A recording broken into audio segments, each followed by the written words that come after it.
Baik, Assalamualaikum warahmatullahi wabarakatuh. Pertama-tama izin memperkenalkan diri, nama Taruna Remaja Rizky Proses Pari dengan notar 24013093. Baik, kali ini saya akan menjelaskan tentang tugas yang Bapak berikan, yaitu Journal Review dengan judul Adaptive Navigation Strategy for Low Cost IMO Assisted Vehicles.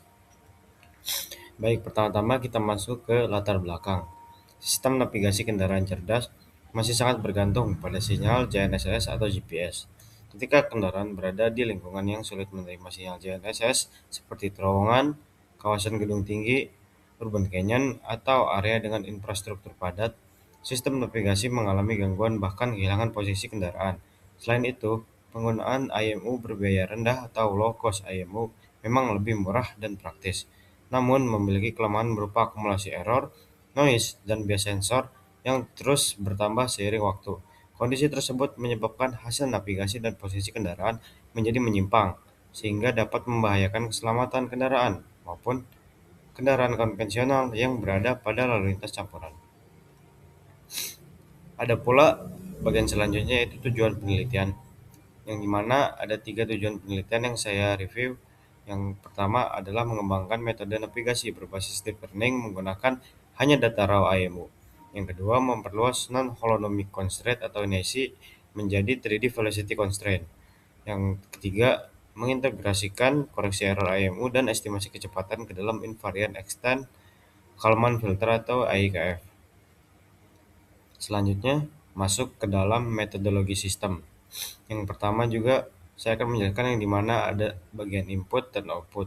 Yang pertama di bagian input sendiri yaitu adalah raw IMU data, itu adalah tipe dari chip yang digunakan. Dan di raw IMU data sendiri itu terdapat dua komponen. Yang pertama gyroscope untuk mendeteksi kondisi di mana kita berada, dan yang kedua yaitu accelerometer 200 Hz. Dan juga ada output sendiri atau IKF, yaitu ada 15 state IKF, dan juga ada 3D velocity constraint yang dimana bisa mendeteksi posisi dan juga orientasi data, dan juga bisa eh, mengeluarkan atau mengoutput di mana kita sedang berada. Dan juga ada Dilated Convolutional Neural Network atau DCN model, yang dimana dari sistem ini bisa mengestimasi forward velocity dan juga bisa mengkoreksi error IMU berskala tinggi. Dan juga di penelitian ini menggunakan dataset GNSS atau ENS dengan menggunakan 3 jenis sensor IMU. Yang pertama adalah ICM 20662, selanjutnya ada ADIS 16465, dan HiGuide I300, yang dimana data IMU direkam pada frekuensi 200 Hz untuk proses pelatihan dan pengujian model. Dan dan juga dari hasil penelitian ini menggabungkan beberapa teknologi utama, yaitu IMU sebagai sensor utama, DCN atau Dilated Convolutional Neural Network, IKF, dan Invariant Extend Kalman Filter, serta Non-Holonomic Constraint. Kombinasi metode ini digunakan untuk memperbaiki estimasi posisi kendaraan secara real-time.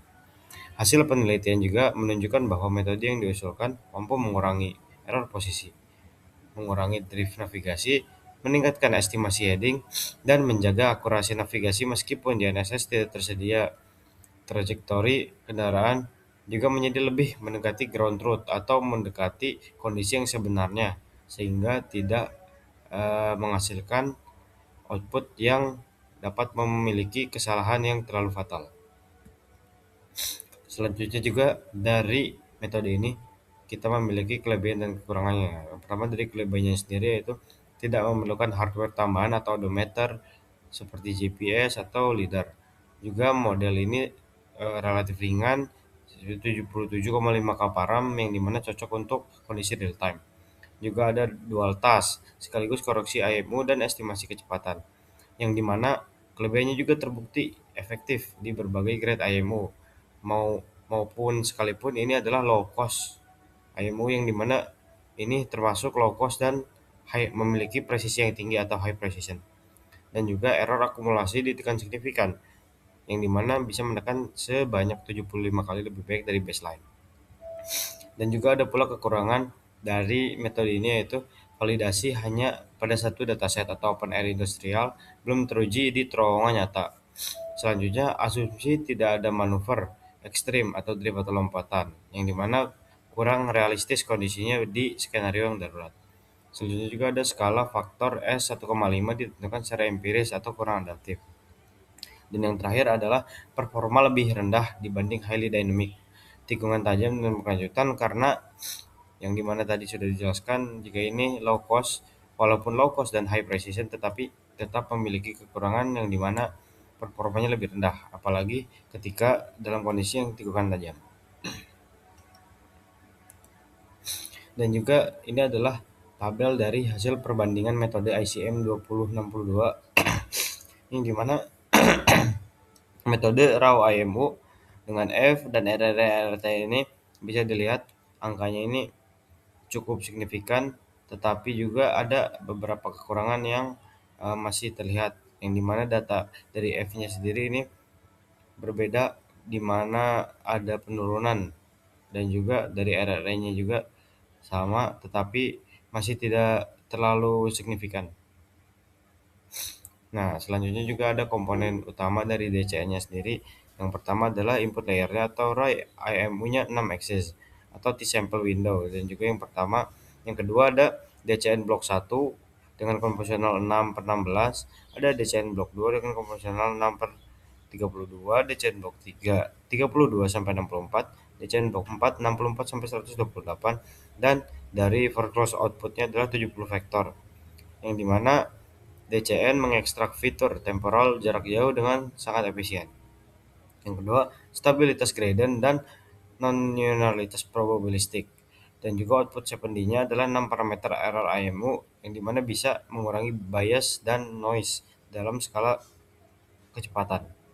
Dan yang terakhir adalah model ringan, cocok untuk real-time deployment di kendaraan. Baik, terakhir yaitu adalah kesimpulan dan saran. Yang pertama adalah metode DCN IF5 tersendiri terbukti secara signifikan menekan error dead reckoning IMU murah, yang dimana bisa menekan F dari 111 meter per second menjadi 1,33 meter per second.